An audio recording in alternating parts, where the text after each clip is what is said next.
বুড়ি, ও আমাকে পাঠা বলল, তুই কিছু বললি না কেন? এটা কিন্তু আমি মানতে পারছি না। বন্ধুরা, তোমাদের কাছে হাত জোড় করে বলতেছি, ভিডিওটি সম্পূর্ণ দেখো এবং কে কোথা থেকে দেখছো কমেন্টে অবশ্যই জানাও। ওই নার্স, এসিটা তাড়াতাড়ি ছাইড়া দে, আমার খুব গরম লাগতেছে। সরি বাবু, এই হসপিটালে তো কোনো এসি নেই। থাকবো না তোদের এই হসপিটালে।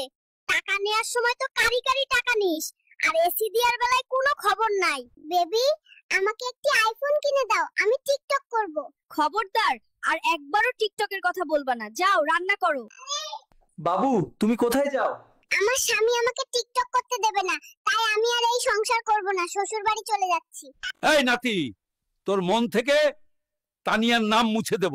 পারবি না রে বুইরা, আমার সবকিছু তো তানিয়ার কাছে। তাহলে তানিয়ার মন থেকে তোর নাম মুছে দেব। পারবি না রে বুইরা, কারণ তানিয়ার সবকিছু তো আমার কাছে থাকে। বউ, তুমি তো দিনভরে শুধু টিকটক দেখো, বাড়িতে কত কাজ বাকি আছে, ওইগুলা কে করবে? আমি এগুলো করতে পারবো না, আমি শুধু টিকটক দেখবো। আমি চৌধুরী বাড়ির একমাত্র মেয়ে, আমার দিয়ে এসব কাজ করতে বললে কিন্তু এই সংসার ছেড়ে চলে যাব। নাতি, দেখ তো এই মেয়েটার তোর কেমন লাগে। আমারে খালি মেসেঞ্জারে বিরক্ত করে। আরে দাদা, এত খুশি হয়ো না, এটা আমার ফেক আইডি। দেখলাম তোমার চরিত্র কেমন। সর্বনাশ, তুই এই কথা আগে বলবি না। আমি তো মনে করছি মনে হয় কোনো মেয়ে। বুড়ি, দেখ আমার পাদে কি শব্দ। তোর থেকে আমার পাতে বেশি শব্দ হয়, দেখ। শালার বুড়া বুড়ি, তোদের কি মান সম্মান নাই? দিনভরে শুধু পাদাপাদি করিস, পাততে পাততে হসপিটালটা তোরা দুর্গন্ধ করে ফেলছিস। থাকবো না এই হসপিটালে। নাতি, তুই ফ্যানের সাথে ঝুলতেছিস কেন? পড়ে যাবি, তাড়াতাড়ি নাম। না বুড়ো, আমি এখান থেকে নামবো না। কেন, কি হয়েছে আমাকে বল। আমি খাটো, এজন্য সুমাইয়া আমাকে রিজেক্ট করে দিয়েছে, এই জন্য ফ্যানের সাথে ঝুলতেছিলাম। তুমি এত অল্প বয়সে তানিয়ার সাথে কেন প্রেম করছো? স্যার, প্রেম করতে কোনো বয়স লাগে না, সুন্দর মন লাগে, আর বয়স তো মাত্র সংখ্যা। তুমি আবার মুখে মুখে কথা বলো, তোমাকে তো জেলে দেব। স্যার, আপনি আমাকে জেলে দিতে পারবেন না, আমার মামা এমপি। দাদি, আপনার নাতিকে থামান না কেন? সেই সময় থেকে পাঠার মতো প্যা প্যা করে কাঁদতেছে। বুড়ি, ও আমাকে পাঠা বলল, তুই কিছু বললি না কেন? এটা কিন্তু আমি মানতে পারছি না। আমার নাতি পাঠার মতো প্যা প্যা করে কাঁদবে না হাসবে, তাতে তোদের কি? গেলাম না তোদের প্লেনে। এমন ভাবে প্রতিদিন কাজ করাইলে আমি আর ঘরে জামাই থাকবো না।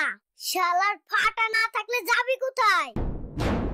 তুই আমার জীবন শেষ করে এখন পাশের বাড়ির ভাবির কাছে যাবে।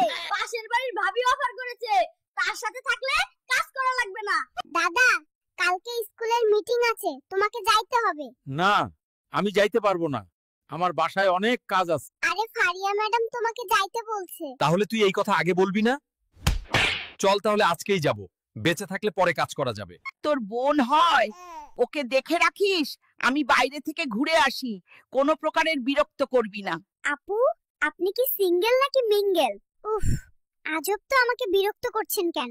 আপনার দাদিকে সব বলে দেব কিন্তু। দাদি, আপনার নাতি আমাকে প্রেমের প্রস্তাব দিচ্ছে। সর্বনাশ, মায়ে তো সব বলে দিল, এখন আমি তো শেষ। এই মেশিন, তাড়াতাড়ি টাকা বের কর, টুনটুনিরে নিয়ে দুবাই যাব। এই, টাকা না দিয়ে ফিডার দিলি কেন রে? এই বাল দিয়ে কি করব? তোমার সাথে আমি সম্পর্ক রাখতে পারবো না, আমার টাকা লাগবে, ফিডার লাগবে না। শালা লোভী মেয়ে, এই ছিল তোর মনে? নাতি, ও নাতি। ওই বুড়ি কি হইছে, এরকম দরজা ধাক্কাচ্ছিস কেন? নাতি মোবাইল নিয়ে বাথরুমে গেছে আর দরজা খুলতেছে না। বাবু, কি আর বলবো, বুড়োরা আঠার মতো সারাদিন লেগে থাকে, বাথরুমেও শান্তিতে কথা বলা যায় না।